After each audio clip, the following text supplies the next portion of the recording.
I respect, Kaisar Saab, your right, freedom of expression. Everyone's right. And I don't think there should be any curbs on responsible freedom of expression.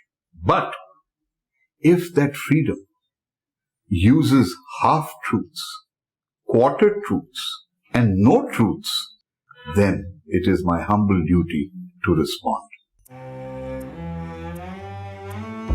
Pakistan is in a state of confusion because it was born in a state of confusion. Confusion. Confusion is actually good. Confusion means change. Confusion means evolution. Every nation evolves.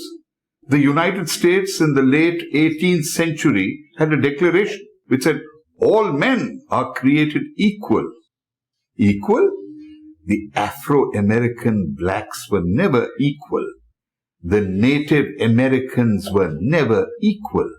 Even in the 21st century, they are fighting for equality with white Americans. Pakistan, from the word go, said all citizens are equal. The French Revolution said liberty, fraternity, equality. It took France 150 years to give women the right to vote in 1944. Evolution, not confusion. The basis of Pakistan, as articulated by Muhammad Ali Jinnah, was that there are only two nations that live on this subcontinent. They are mutually hostile. They cannot ever live in peace. That was part one. Part two was that Muslims form a nation. The second part is completely nonsensical. Who invented the two-nation theory? Not Mr. Jinnah, not Chaudhry Rahmat Ali, not Allama Iqbal.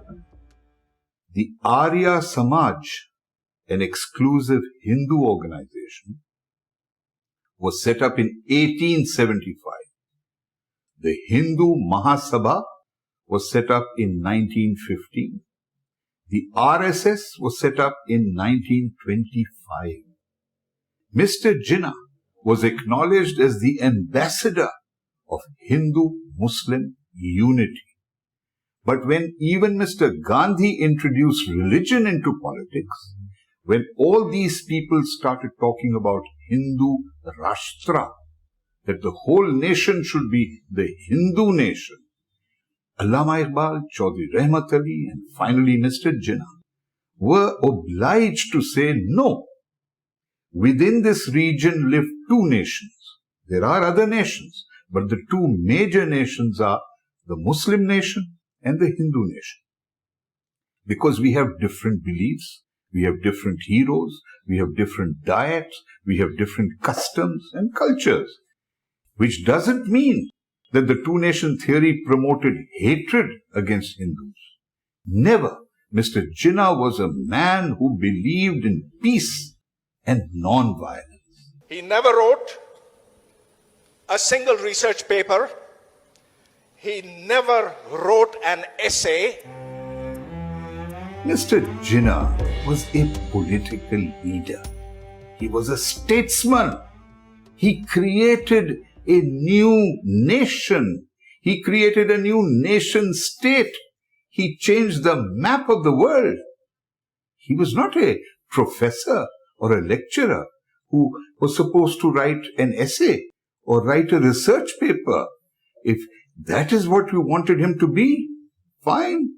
Then perhaps we should have waited for another 50 years for someone to come along, an academic, a respectable professor, to give us Pakistan. He gave a lot of speeches which at different times said very different things. He didn't have an idea of Pakistan. I'm sorry, although many of you believe that he did not. The audience here will applaud what he said on the 11th of August 1947, but do they want to hear what he said in the frontier, where he said, "You are Muslims first and Indians second." And this was before Pakistan was formed. In 1948, here in Karachi addressing the Bar Council, he said, "This will be a land where Islamic law will be applied."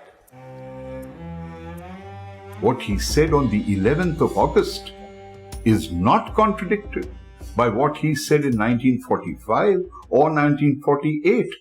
What did he say? He said Pakistan will be a country which will be guided, governed by Islamic principles. What are those Islamic principles?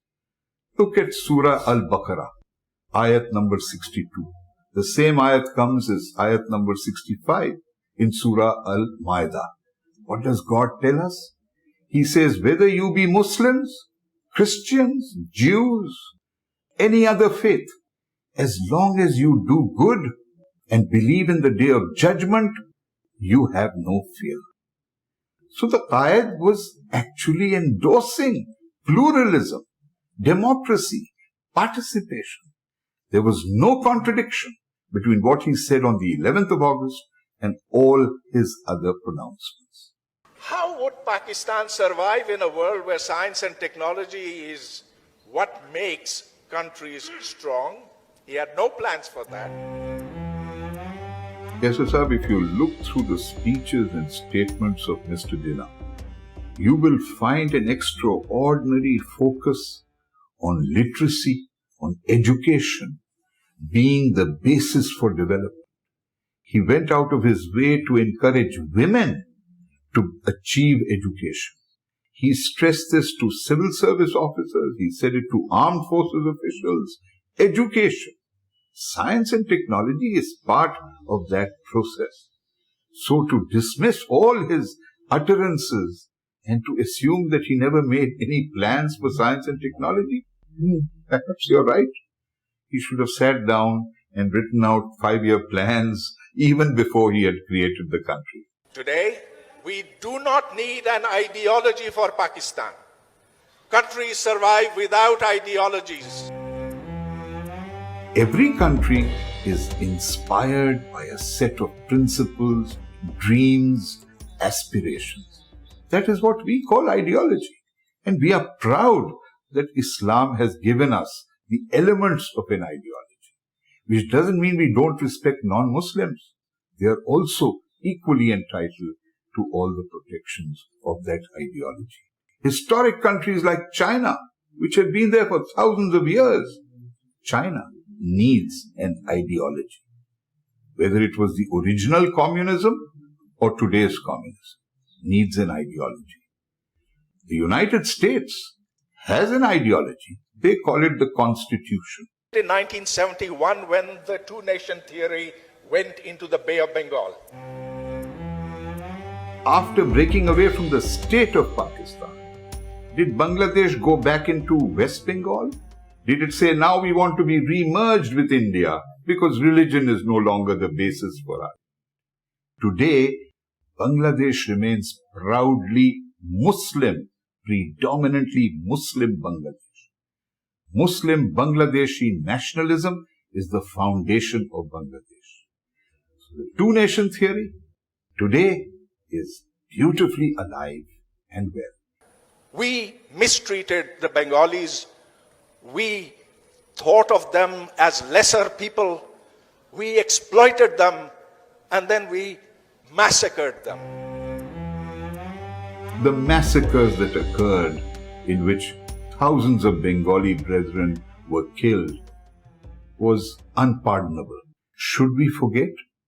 Should we forget those tens of thousands of children, women, men who without weapons were also massacred only because they were West Pakistani?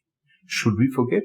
If Muslims could always live in peace together, you would not have the separatist movement in Balochistan, which again nobody is allowed to mention. 99% of them, if not more, want to remain part of Pakistan.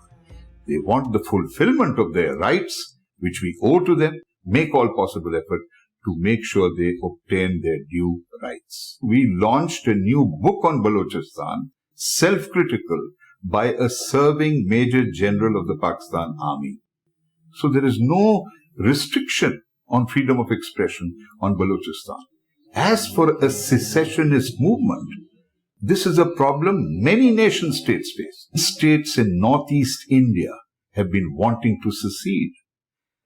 Scotland wants to break away from the United Kingdom. In Spain, the Basques and the Catalonians want to secede from Spain. It is not unique to Balochistan.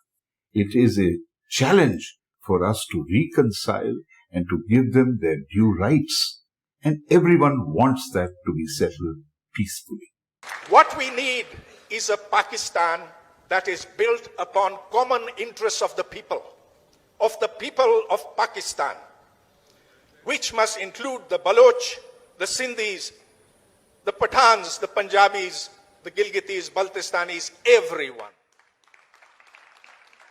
This is not a country that was made for the armed forces of Pakistan.